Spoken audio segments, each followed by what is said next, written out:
यमुना जी तो हैं, यहाँ भी नहीं रहना, वृंदावन में भी नहीं रहना, यहाँ तो प्रपंच रहेगा, आगे चलेंगे। जहाँ तक जमुना जी के किनारे, ये मन था कि जमुना जी का किनारा नहीं छोड़ेंगे, जमुना जी किनारे रहेंगे। अब महाराज जी से अनुमति कैसे मिले? पहाड़ी बाबा महाराज से, गुरु जी से। तो मंदिर में पूजा हम ही करते थे, हमको तो पक्का हो गया था निकलना है, हमको महंती वहंती सब छोड़ना है। तो महाराज जी के यहाँ सब काम उनसे पूछ के होता था, अपने मन से आप कुछ नहीं कर सकते, चाहे रोज वही काम करना है। हमने कहा महाराज जी आरती की आज्ञा। क्या आज्ञा है महाराज जी? आरती का समय था तो समझते तो पूजा करता है। अरे बोले बार बार क्या पूछना, जाओ जाओ। हमने कहा अरे 2 बार कह दिया जाओ जाओ, हो गई आज्ञा। आओ हम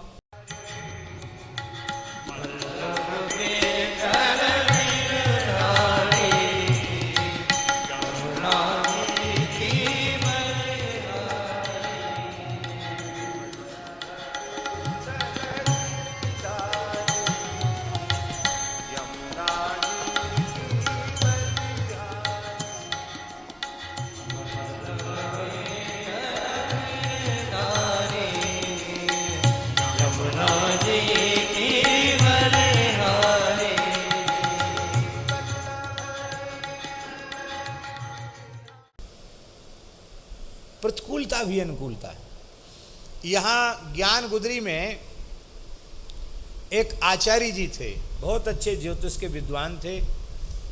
पूज्य पंडित जी से भी उनका बहुत प्रेम था, अब पूज्य गुरुदेव भक्तमाली जी से भी उनका बड़ा प्रेम था।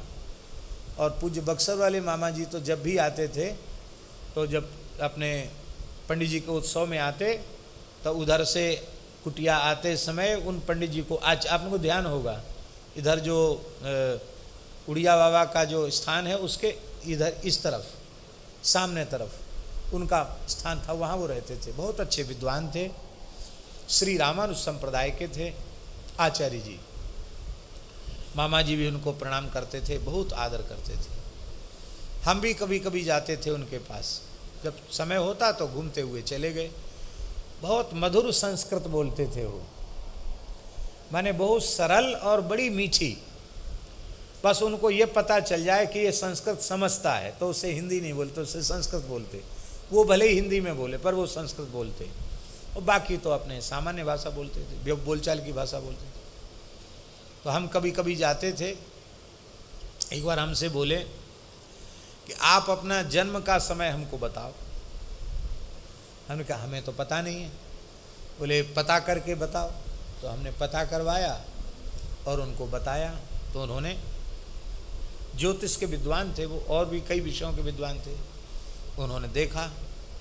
अरे बोले आपको तो ये होने वाला है, जो घटना घटनी थी वो सब पहले ही बता दी उन्होंने, ये होने वाला है। अभी तो आप विद्यार्थी हैं, लेकिन ये समय आते आते, समय भी बताया उन्होंने, ये आते आते आप सन्यासी हो जाएंगे, साधु हो जाएंगे आप। अच्छा और क्या? बोले एक मठ के महंत हो जाएंगे। हमने कहा हम तो सपने में भी नहीं सोचते।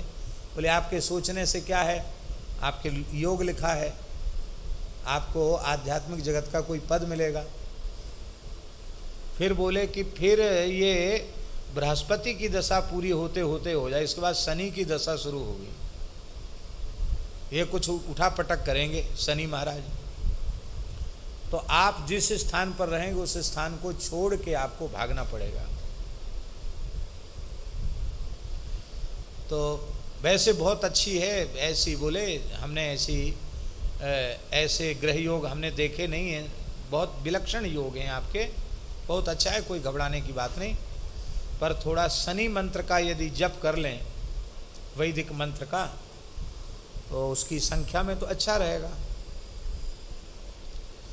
तो हमने महाराज जी से पूछा, भक्तमाली जी से, महाराज जी ऐसा ऐसा आचार्य जी कह रहे थे। बोले देखो पंडित जी, ज्योतिषियों के पत्रा में सब ग्रह नक्षत्र भरे हुए हैं, राहु केतु शुक्र शनि, किसी न किसी की दशा तो होती ही है, चलती ही है। उनसे पूछोगे तो वो कुछ ना कुछ बताएंगे, राहु की दशा खराब है, केतु की दशा खराब है। अच्छा है, हमने कहा, हमने पूछा नहीं, उन्होंने अपनी तरफ से ऐसे ऐसे बताया, बहुत अच्छा है। तो हमने कहा महाराज जी आप बताएं क्या आज्ञा है। तो महाराज जी ऐसे ही सहज भाव से बोले, अरे बोले अब शनि के मंत्र का जप करें, फिर राहु के मंत्र का जप करें, फिर केतु के मंत्र का जप करें, जो अच्छा होगा या बुरा होगा वो जो भगवान चाहेंगे सो हो जाएगा, चाहे बुरा हो भला हो। अब राम राम छोड़ के 10 तरह के मंत्र कौन जपे, ये कहा उन्होंने। ये नहीं कहा कि तुम जपो या मत जपो, ये कहा राम राम छोड़ के 10 तरह के मंत्र कौन जपे, अच्छा होगा सो अच्छा ही होगा, बुरा होगा सो भी अच्छा ही होगा। इसमें काहे किस बात की घबराहट करना, राम राम करना। कितने मंत्रों का जप करोगे? और स्वाभाविक बात थी, हम पढ़ते भी थे और उतना समय नहीं था, कितने मंत्रों का जप करते हो। हमारा उत्साह ठंडा पड़ गया, हमने नहीं किया।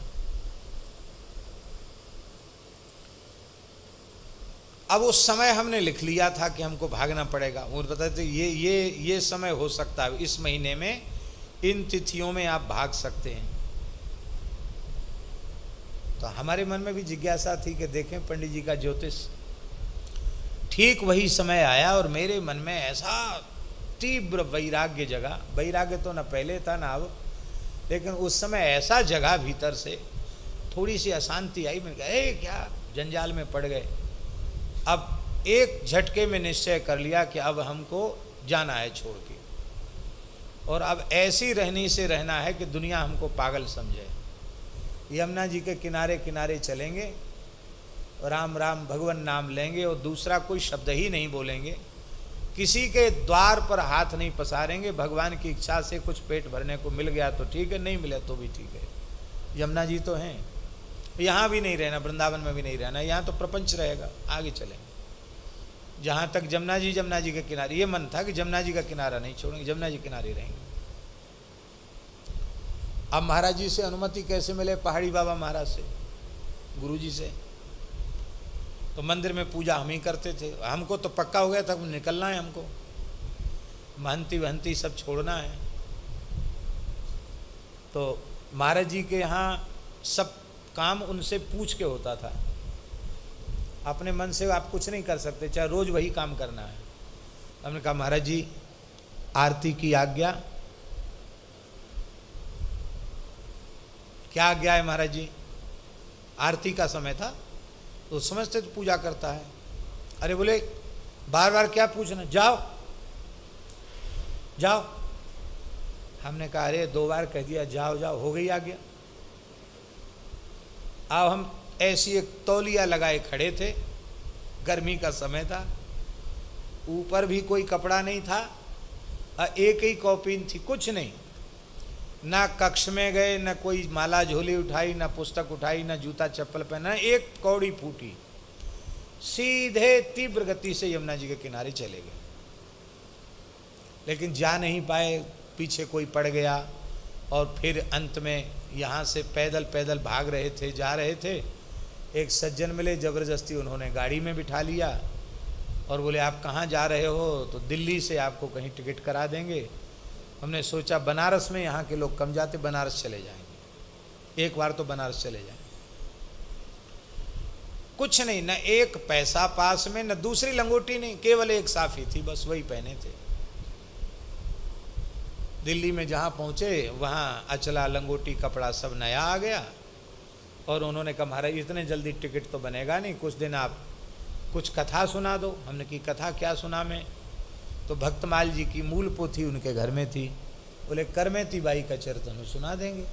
करमेती बाई का चरित्र सुनाने लगे। टिकट लेके आए तो विश्वनाथ जी का टिकट ना लाके अमरनाथ का टिकट लेके आए। बोले दिल्ली से श्रीनगर की फ़्लाइट है, वहाँ से हम लोग अमरनाथ जाएंगे दर्शन करने। और सबका मन हो गया कि महाराज जी के साथ चलेंगे तो बढ़िया हो जाएगा। आपको तो शंकर जी के पास जाना है, चाहे विश्वनाथ जी जाओ चाहे अमरनाथ जी जाओ। चले गए अमरनाथ जी, हे आए। और जो समय उन्होंने बताया था उस समय गए, लेकिन किसी वस्तु के अभाव की अनुभूति नहीं हुई। भगवान ने दिखा दिया कि एक पैसा नहीं होगा तो भी गाड़ी वाले तैयार खड़े रहेंगे, और एक कपड़ा नहीं होगा तो भी कपड़ा मिलेगा, भोजन भी मिलेगा, और तुम्हारे पास रिक्शा भाड़ा न हो तो भी हवाई जहाज़ के टिकट की व्यवस्था हो जाएगी। ये भगवान ने दिखा दिया, कोई प्रतिकूलता नहीं हुई। बढ़िया से अमरनाथ जी का दर्शन, वैष्णो देवी का दर्शन सब कर कर आके चले आए। और नहीं तो आज तो अब जाना बहुत मुश्किल है, उस समय हुआ है सो हुआ है। आए फिर बाद में पूज्य गुरुदेव शिव खाकचौक वाले महाराज जी के निकट आ गए। महाराज जी तो बड़े दुखी थे ही, प्रसन्न हो गए, हमारे आते ही प्रसन्न हो गए।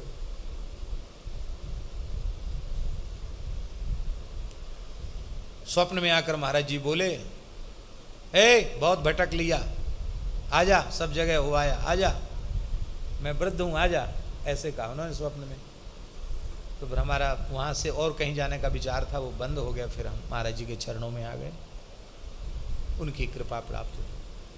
फिर हम आचार्य जी के पास गए, ज्ञान गुदरी वाले आचार्य जी के पास। उनको मैंने बताया, मैंने कहा महाराज आया तो सही, ज्योतिष का योग तो आया, लेकिन कष्ट बिल्कुल नहीं हुआ। तो हंसने लग गए, बोले हाँ, भगवान के शरणागत जो जीव हैं उनका कभी अनिष्ट नहीं होता है, अच्छा ही होता, मंगल होता है, अच्छी बात है, ये उन्होंने कहा। तो ये अनुभव की बात है। आप नाम मात्र के लिए भी भगवान के हो जाओ तो अनुकूल है ही है, प्रतिकूल परिस्थिति भी आपके लिए भजन सत्संग को देने वाली होगी, आपका कुछ बिगड़ेगा नहीं। और भगवान के शरणागत आप नहीं हैं तो प्रतिकूल है ही है। आत्महत्या कर लेते हैं लोग प्रतिकूलता में, कहां क्या क्या नहीं कर लेते हैं। ज्यादा प्रतिकूलता आती तो और अधिक दुर्व्यसनी हो जाते हैं। ऐसा होता कि नहीं होता? दिमाग तो भजन में लगना नहीं है तो ऊट पटांग कामों में लग जाते हैं। इसलिए भैया नाम का आश्रय लो। गोस्वामी जी कहते हैं